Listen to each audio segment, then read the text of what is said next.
Alrighty, folks, we've got the quick version of the best barracks tower in the game. I have a deep dive version, by the way, if you want to really go check it out and really understand why I'm saying this stuff. But as far as the quick version goes, we're just going to discuss these towers very quickly and rank them from the worst to the best, in my personal opinion.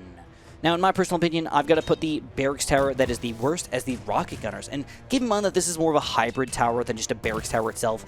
And I'm not putting this at the low end because it's not a very good barracks tower to stall people in the first place, but because its overall usability is just lower than a lot of other things over here. You have to micro him a lot. His range is pretty small. He doesn't work as a barracks good. He doesn't work that great as a regular attack tower, so he's just kind of like lost in translation somewhere. His abilities also don't make that much sense. For example, sting missiles don't target guys that have less health than their max health. So, for example, if we have a guy that has 302 health as a max health, it will never hit this thing, even if it goes down to 290 or whatnot. So that's really annoying that sting missiles don't work the way you would love them to. Phosphorus coating is the kind of like the only redeeming quality of the rocket gunner. It's just the kind of reasonably consistent damage plus the group damage is pretty solid.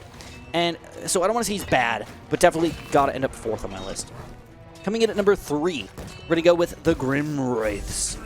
So these guys are nice because I don't want to call them a glass cannon necessarily. I've heard that mentioned a couple times. But they're more of a damage doer than a staller. They try to do damage, but because they're trying to do damage as a staller tower, it's like, are you really doing your job right?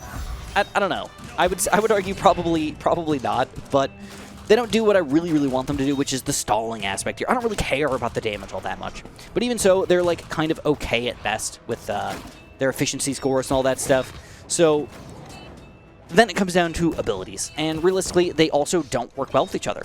Soul siphoning is about surviving, and this is about dying. So, like, what do you want to do? Well, it really is up to you on how you want to strategize your gameplay. Like, are you going to put these guys right in the front next to a big, strong guys? Let them die.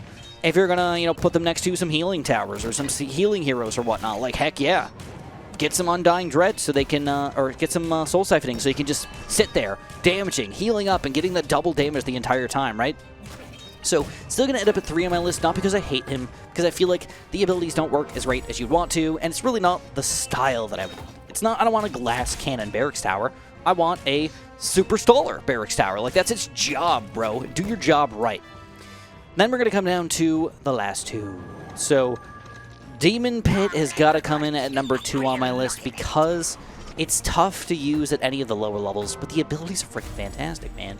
Master Exploders is delicious amounts of damage. Big Boss is delicious amounts of damage. The explosion damage, the regular damage, these guys, you just cannot overlook the overall goodness of these abilities right here.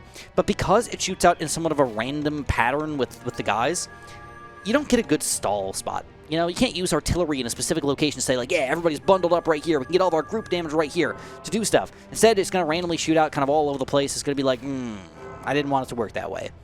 So, a little bit more difficult to use and not super duper effective because of that. That being said, still at number 2 on the list, I feel like it's a very fair thing to put him on. I don't like the lower levels, but I do like the higher levels a lot. And then it comes down to the Paladin Covenant. He's got to be number 1 on the list because he does exactly what I want him to do as a barracks tower. He stalls. He stalls, he does consistently, decent amounts of damage, and you can leave them as a tier 1, tier 2, tier 3, or 4, and they're all fairly effective. Though usually I would keep him as a tier 1 or a tier 4. That would be my kind of go-to barracks types. So, I don't like either of the abilities, which is kind of weird. I don't feel like you should use the lead by example almost ever. I shouldn't say never, but almost ever. And then the healing prayer is kind of like one of the only heals in the game. So, like, do you want to have your guys just heal up and be survivable for forever? Probably. Like, I mean, that's, like, not a bad ability here. But spending that much money on something that doesn't get you any extra damage or anything can be a little bit tricky.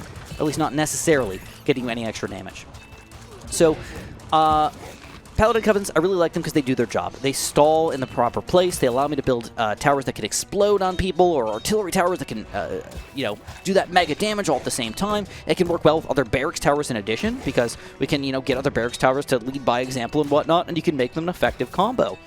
Either which way, I think they're all pretty decent in the way that you want to use them. I don't think that any one tower is specifically bad or specifically amazing, but I think that the overall use cases for Paladin Covenant makes more sense and is the way that I would like to play with them if I was going to play with a bunch of barracks towers. And which way, let me know what your guys' thoughts are in the comments below. If you agree with me or disagree with me, I'd love to hear about it. And of course, have a super duper delicious day.